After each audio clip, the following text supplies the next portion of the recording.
2025 সাল। জানি না আমার ভাগ্যটা কেমন হবে, তবে ভাগ্যে যেটা লেখা আছে সেটাই আমাকে ভোগ করতে হবে। ভাগ্যে যদি আমার সারা বছর দুঃখ কষ্ট লেখা থাকে, তাহলে নতুন বছরটা কিভাবে আমার ভাগ্যের লেখা পরিবর্তন করতে পারে। তাই আমার কাছে প্রতিটা দিন প্রতিটা বছরই সমান। বড়দের প্রণাম জানিয়ে এবং ছোটদের বুক ভরা ভালোবাসা জানিয়ে আজকের ভিডিওটা সকাল 5টার থেকে শুরু করলাম। আজকে আমি ঘুম থেকে উঠেছি ভোর 4টার সময়, কিন্তু এখন তো প্রচুর শীত, আমি তো বাইরে বের হয়নি। তার জন্য আমি দেখো রেডি হয়ে নিয়েছি একটা জায়গায় যাব বলে। আর অনেক দিন পর আজকে আমি হঠাৎ করে কোথায় যাব এবং কি করতে যাব সব কিছু এই ভিডিওতে থাকছে। ঘুম থেকে ওঠার পরেই কিছু কাজ সেরে নিয়ে এখন আমি দেখো অন্য ড্রেস পরে নিয়েছি। অন্যান্য দিনের থেকে এখন একটা অন্য জামা কাপড় পরে আছি। তোমরা তো বুঝতেই পারছো এটা বাড়িতে থাকার কোনো পোশাক আশাক নয়। যতই আমরা বাইরে যাই কেননা আমাদেরকে তো ঘরের কাজগুলো সেরেই যেতে হবে, কেননা আমরা বাড়ির বউ। যতই শীত গ্রীষ্ম বর্ষা যতই ঝড় তুফান আসুক না কেন, এই সমস্ত কাজগুলো আমাকে প্রতিদিন করতেই হয়। সময়ের সাথে সাথে পরিবর্তন মানুষকে অনেক উন্নত করে। পরিবর্তনের মাধ্যমেই আদিম যুগ থেকে আজ আমরা আধুনিক যুগে। চারিদিকে গোবর জল দিয়ে মাড়ুরে দিয়ে দিলাম, তারপরে দুয়ারটা একটু ঝাড় দিয়ে দিলাম। তারপরে তো দেখলে বাসনগুলো মেজে নিয়েছি, প্রায় সব কাজ কমপ্লিট হয়ে গেছে। আর আজকে কোনো রান্না বান্না থাকছে না, যেহেতু আমরা বাইরে যাচ্ছি তাই জিনিসপত্র সব কিছু নিয়ে আমি দাঁড়িয়ে পড়েছি। এরপর আমাদের গাড়িও চলে এসেছে, এখন আমরা গাড়িতে চেপে যাব। আর এখন যাকে দেখতে পাচ্ছে এটা কে জানো তো, এটা হচ্ছে আমার বরের ভাই, মানে আমারও ভাই। ও কিন্তু ভিডিওতে আসতে চায় না, দেখতে পাচ্ছ মুখ সব ঢাকা নিয়ে রেখেছে। তাও কিন্তু ওকে আজকে ভিডিওতে নিয়েছি। সবাই তো সব কিছু পছন্দ করে না, আমি যেটা পছন্দ করি তোমরা সবাই সেটা পছন্দ নাও করতে পারো। ভগবান আমাদের সকলকে ভিন্ন ধরনের বানিয়েছেন। পৃথিবীর সবচেয়ে বড় বেঈমান হলো সময়, যা একবার চলে গেলে আর ফিরে আসে না। সবচেয়ে স্বার্থপর হচ্ছে সুখ, যা বেশি দিন থাকে না। সবচেয়ে আপন হচ্ছে কষ্ট, যা সবসময় পাশে থাকে। তুমি 3 দিন না খেয়ে থাকো, সমাজ তোমাকে দেখবে না। একদিন অন্যায় করে দেখো, পুরো সমাজ তোমাকে নিয়ে বিচার বসাবে। তাই সমাজের কথা নয়, নিজের আত্মবিশ্বাস নিয়ে চলো। শুভ সকাল আমার প্রিয় বন্ধুরা, আশা করছি তোমরা সবাই খুব ভালো আছো এবং যে যেখানে আছো অনেক সুস্থ আছো। আর তোমাদের ভালোবাসায় আমিও অনেকটা ভালো আছি।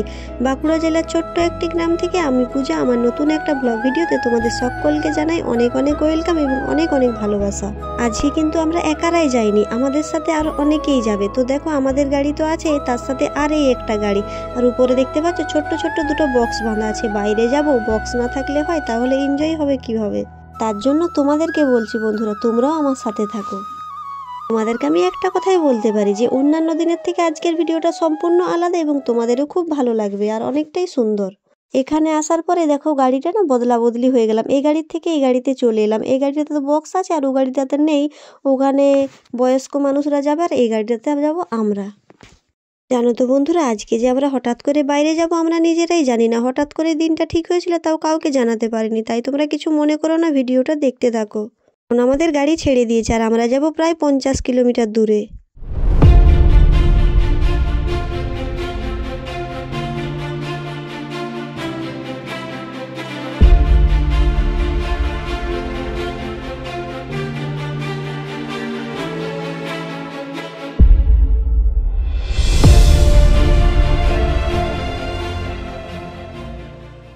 কোনো একদিন আমরা চলে যাব এই পৃথিবী ছেড়ে, শুধু পড়ে থাকবে আমাদের এই স্মৃতিগুলো, যা কাউকে হাসাবে, কাউকে কাঁদাবে, কেউ ফিরে পেতে চাইবে, আবার কেউ ভুলে যেতে চাইবে।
দীর্ঘক্ষণ যাত্রা করার পরে অবশেষে আমরা স্পটে এসে পৌঁছে গেছি। আমরা বাড়ির থেকে বেরিয়েছিলাম 9টার সময়, আর এখন বেজে গিয়েছে প্রায় 10:30টার মতো। টাইটেল আর থাম্বনেল দেখে তোমরা তো অনেকটাই বুঝতে পেরেছো। আজকে আমরা চলে এসেছি পশ্চিম মেদিনীপুর জেলার গড়বেতার গনগনি, যেটা এখন বাংলার গ্র্যান্ড ক্যানিয়ন নামে বিখ্যাত। শুধু এটা গ্র্যান্ড ক্যানিয়ন নয়, এখানে অনেক সুন্দর সুন্দর ঘোরার জায়গা রয়েছে। এছাড়াও এখানে কিরণমালা শুটিং হয়েছিল। শুধু কিরণমালা নয়, এখানে অনেক ধরনেরই শুটিং হয়ে থাকে। স্পটে পৌঁছে গিয়ে মেয়েকে খাবার খাইয়ে দিলাম। তার আগে কিন্তু আমি বাড়িতে মেয়েকে খাবার খাইয়ে এনেছিলাম। তোমরা তো প্রতিদিন যারা আমার ভিডিও দেখে তোমরা সবাই জানো আমার মেয়েকে 2 ঘন্টা ছাড়া ছাড়া খাবার খাওয়াতে ওর এমনই অভ্যাস হয়ে গেছে। ওখানে এসেই গাড়িতে বসেছিলাম, একটু ঘুরে এলাম, তারপরে দেখছি ওরা রান্না বান্না করছে, সেটাই তোমাদের সাথে একটু শেয়ার করছি। এবারে আমাদের একটু ভুল হয়ে গেছে, এখানে এসে পিকনিক করেছি তো তার জন্য রান্না বান্নার দিকে অনেকটা সময় চলে গেছে। সব কিছু তোমাদের সাথে যতটুকু পেরেছি শেয়ার করেছি। শুধু ঘুরতে এলে কি বলতো, পুরো জায়গাটা জুড়ে হয়তো ঘুরতে পারতাম, কিন্তু পুরো জায়গাটা ঘুরতে পারিনি। ওরা সবাই এদিকে রান্না বান্না করছে আর আমি আমার মেয়ে কিন্তু এখানে বসে আইসক্রিম খাচ্ছি। আর আজকে কিন্তু আমি একটা স্পেশাল আইসক্রিম খাচ্ছি, যেটা আমি জীবনে কখনো খাইনি। এটা হচ্ছে চাচির আইসক্রিম। এখন বেজে গিয়েছে প্রায় 1টার কাছাকাছি। এখনো তো তেমন একটা ঘুরতে যাওয়া হয়নি, তাই তোমাদের সাথে শেয়ার করতে পারিনি। এখনো আমরা ওই পিকনিক স্পটের মধ্যেই আছি, রান্না বান্না চলছে আর খাওয়া দাওয়া চলছে। নতুন বন্ধুদের সবাইকে বলবো আমার চ্যানেলটা সাবস্ক্রাইব করে প্লিজ আমার পাশে থেকো। এখানে আসাতে যেমন আনন্দও পেয়েছিলাম, কিন্তু এখন আমি একটু রেগে গিয়েছি, কেননা প্রায় 1টা বাজতে যাচ্ছে, এখনো পর্যন্ত ঘুরতে যাওয়া হয়নি। এইদিকে আইসক্রিম বিক্রি করতে এসেছিল, তাই এখানে আমরা বসে বসে এখন আইসক্রিম খাচ্ছি। আর আমার ফেভারিট খাবার হলো আইসক্রিম। আইসক্রিম খেতে তো আমি খুবই ভালোবাসি, কিন্তু এই চাচির আইসক্রিমটা তেমন একটা লাগলো না। অবশেষে সবকিছু গুছিয়ে রান্না বান্না খাওয়া দাওয়া সেরে আমরা বেরিয়ে পড়লাম ঘুরতে। এখানে পিকনিক করার জন্য জায়গাটা একটু অন্যদিকে আর ঘোরার জায়গাটা একটু অন্যদিকে। আর আমরা যেহেতু দুটোই করছি, পিকনিক আর ঘুরতে আসা, তার জন্য পিকনিকটা ওদিকে করেছিলাম আর এইদিকে এখন ঘোরার জায়গায় চলে এসেছি। আর এখন আমরা এই সিঁড়িতে নেমে কোথায় যাব জানো তো? যেখানে কিরণমালা শুটিং হয়েছিল। কিরণমালা সিরিয়ালটা কারো অজানা নয়। কয়েক বছর আগে ওই সিরিয়ালটা সবার খুব জনপ্রিয় ছিল। সবার নয়, আমিও কিরণমালা দেখতে খুব ভালোবাসতাম। ওই সিরিয়াল না দেখলে তো রাতে ঘুমেই আসতো না। কিরণমালা, কটকটি পেকাটি, কি বন্ধুরা তোমাদের মনে পড়েছে তো? এই দেখো, এই জায়গাটাতেই কিরণমালা শুটিং হয়েছিল। যদি তোমরা কেউ বুঝতে পারো অবশ্যই কমেন্টে জানিও। কিরণমালা শুটিং হয়েছিল আজ থেকে 4-5 বছর আগে, কিন্তু এখন জায়গাটা অনেকটাই পরিবর্তন হয়েছে। ফোনের থেকে সামনে জায়গাটা কিন্তু আরো বেশি সুন্দর। আমার ছোট্ট মেয়ে আমি যেদিকে যাচ্ছি সেদিকেই চলে যাচ্ছে, তাই যতটুকু পারলাম তোমাদের সাথে শেয়ার করলাম। আর যেখানে শুটিংটা হয়েছিল বললাম, ওদিকে তো অনেক খাদ, পড়ে যাওয়ার সম্ভাবনা আছে, তো ছোট্ট মেয়েকে নিয়ে আর রিস্ক নিয়ে পুরোটা গেলাম না। এখনো কিন্তু অনেকটাই বাকি ছিল। গনগনির খোলা এই জায়গাটা আমাদের দেখা হয়ে গেল। এখন আমরা যাব একটু অন্যদিকে। সত্যি বন্ধুরা, জায়গাটা না প্রচণ্ডই সুন্দর, কিন্তু আমার খুব খারাপ লাগছে যে সব কিছুটা তোমাদের সাথে শেয়ার করতে পারলাম না। আর এই গ্র্যান্ড ক্যানিয়নের উপরেই রয়েছে একটা সুন্দর পার্ক। এখানে ঢোকার জন্য 5 টাকা টিকিট মূল্য। তো আমরা 5 টাকা দিয়ে টিকিট কেটে সবাই ভিতরে ঢুকে গেলাম। এখনকার যুগে 5 টাকাটা কোনো টাকা হলো বলো তো? খুব কম মূল্যের মধ্যেই এখানে আমরা প্রবেশ করলাম। সত্যি বলছি, ভিতরে ঢুকে ভিতরের দৃশ্যটা আমার এতটা ভালো লেগেছে, পুরো মন ছুঁয়ে গেছে। সুন্দর সুন্দর ফুল আমি জীবনে কখনো দেখিনি। আমি এখানে দেখলাম হাজার হাজার রকমের ফুলের চারা রয়েছে, যেগুলো আমি চোখে কখনো দেখিনি। আমরা যেসব ফুলগুলো দেখেছি তার তুলনায় এর ফুলগুলো অনেকটাই সুন্দর। সত্যি ফুল গাছগুলো দেখে আমার এত লোভ লাগছিল, মনে হচ্ছিল যদি আমাদেরও এরকম ফুল গাছ থাকতো খুব ভালো হতো। চারিদিকের পরিবেশটা অতটাই সুন্দর ছিল বলে বোঝাতে পারবো না। তোমরা যারা এখনো পর্যন্ত এই বাংলার গ্র্যান্ড ক্যানিয়নে আসোনি, তোমরা অবশ্যই ঘুরে যাও, কেননা জায়গাটা অতি সুন্দর। আমার যখন পছন্দ হয়েছে তোমাদেরও পছন্দ হবে, আমি গ্যারান্টি সহকারে তোমাদের বলছি। তাই দেরি না করে তোমরা সবাই তাড়াতাড়ি ঝটপট চলে এসো যারা পাশাপাশি রয়েছো। আমি তো এসেছি 50 কিলোমিটার দূর থেকে, আরও অনেক লোক রয়েছে 100, 200, 300 আরও বেশি বেশি অনেক দূর থেকে, অন্য দেশ থেকেও কিন্তু এই গ্র্যান্ড ক্যানিয়ন দেখার জন্য এসেছে। আমি এখানে এসে অনেক ধরনের মানুষ দেখলাম, যারা কিন্তু আমাদের দেশের নয়, অন্য দেশ থেকেও এখানে এসেছে। আর এই পার্কের ভিতরে রয়েছে এই সুন্দর জিনিসটা, যেখানে এখন আমি দাঁড়িয়ে রয়েছি, একটা 3 তলা বিশিষ্ট ছাদের মতো।